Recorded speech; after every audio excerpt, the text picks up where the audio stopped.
Now, we've told y'all many, many times before how these race soldiers, they are a problem in America. It's not one particular police department. It's all of them. You have to assume all of them or have card carrying white supremacists on those departments, and then they have to prove they don't have them.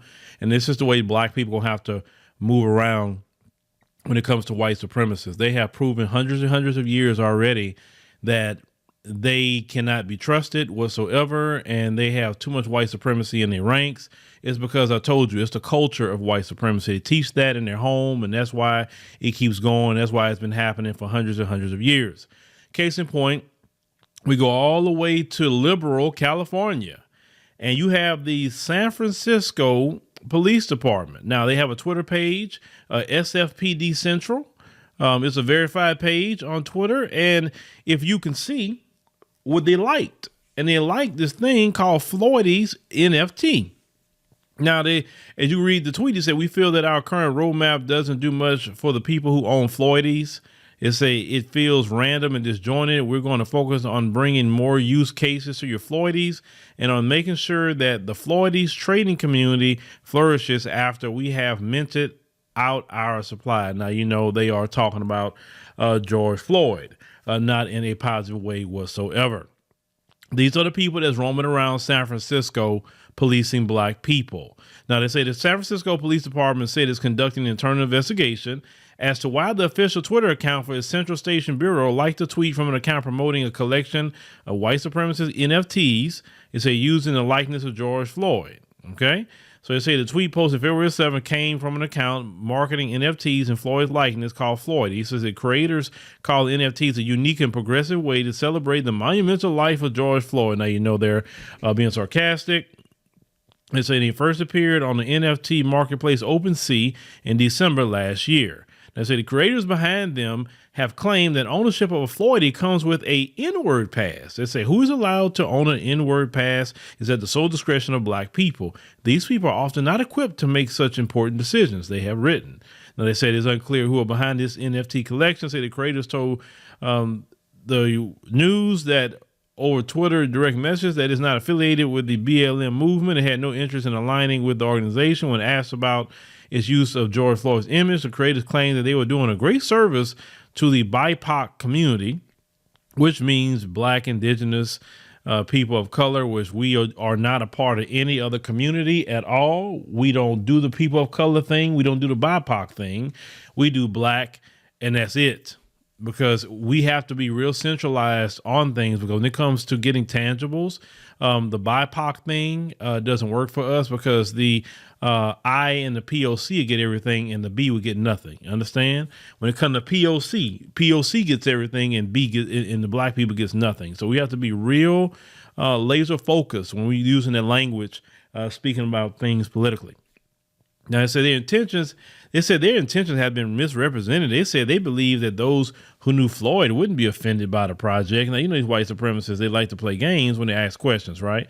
They also declined to comment, they said, on their statement regarding the N-word pass, refused to say who they were. They said, however, in the comment to Input Mag in December, they said that to the people who think I'm super racist, I would say I'm just an opportunist. Well, we know white supremacy itself is all about opportunity and being an opportunist, right? Why you think you exploit everybody? Now, continuing, it said likes are sometimes considered a form of digital endorsement, saying in this instance, the interaction was celebrated by the Floydies account, which boasted in a tweet that the SFPD stands with Floydies, and it could potentially heal divisions between the police and the black community. The police and black community would never heal a division, because you have open card-carrying white supremacists in the ranks. How could you heal that way? You can't do it. If you really want to heal a divide, then you would easily do some things that I suggested. One, put every police on a lie detector test. Just put them on there and say, hey, have you ever used a racial slur toward any people group at all since you've been a police officer here? I promise you overnight, 90%, if not 100% of the police department be gone overnight. And that I can bet my paycheck on that. Now, continuing. They said Officer Robert Ruka of the SFPD said that the social media activity does not reflect the values of the force. He added that the department would be advising those managing their social media accounts to avoid accessing these on electronic mobile devices where incautious scrolling can occasionally result in inadvertent likes. So that's a bunch of word salad to say. Well, the white supremacists that's monitoring our account, we need to tell them to make sure they log out. Because, they may actually like that sort of thing. We don't want them actually liking it with our account. So they didn't say we're going to get down to the bottom of who did it and get rid of them. Notice that wasn't being said, right? They didn't say that, hey, let's make sure that this never happens again. And we don't want those kind of people in the San Francisco Police Department because that causes problems in society, right? Notice they didn't say that. Now, of course, we know what happened to George Floyd. It sparked an uprising in 2020. And we know because of the uprising, Derek Chauvin was arrested and he was sentenced to 22 and a half years in prison. Now, they said the use of George Floyd's likeness for blockchain collectibles have been criticized before. They said the collections featured various pixelated illustrations of George Floyd. They said including one of him dressed in police uniform with bloodshot eyes. Another one of Floyd's image is seen in an orange prison jumpsuit. It said against a jail booking background. Another one said, this is not an innocent George Floyd tribute project. Say this is a white supremacist having fun with George Floyd's image, is what they're saying. Now, I said neither the George Floyd Foundation nor BLM responded to requests for comment. I don't know why they're asking BLM anything because they are like a scam organization at this point, and we know that. They let them Mzungus come in and take over, and now you see what happened because of that.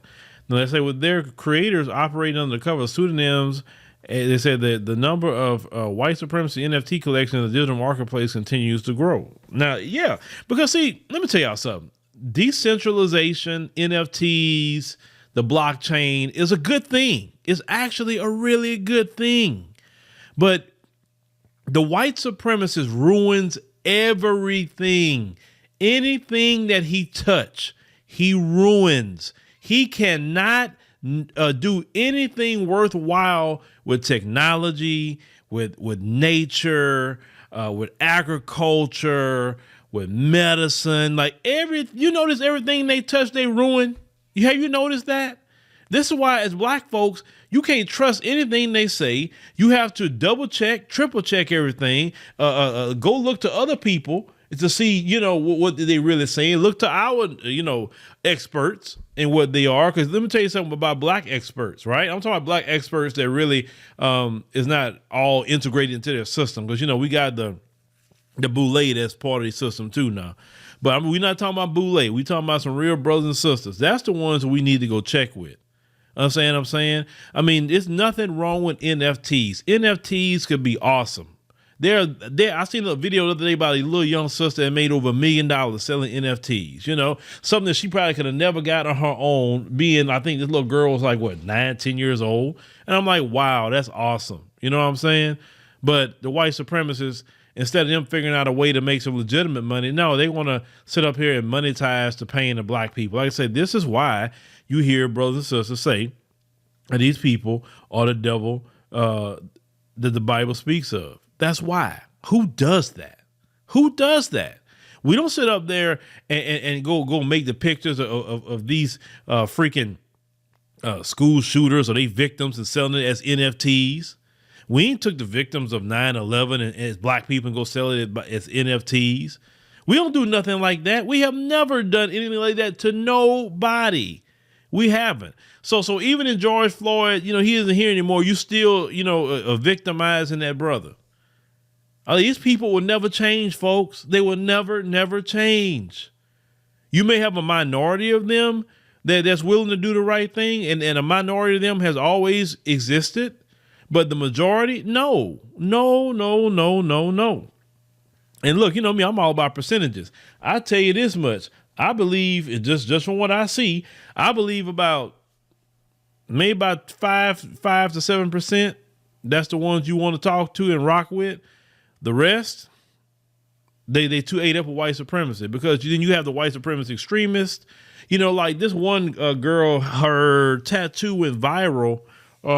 Basically on her tattoo, she has on her middle finger, she has like a rope around her middle finger, and if she flick the bird at somebody, it shows like you're hanging a Klansman. Do you know now? It's clearly a Klansman on there, right? It's clearly that's what it is.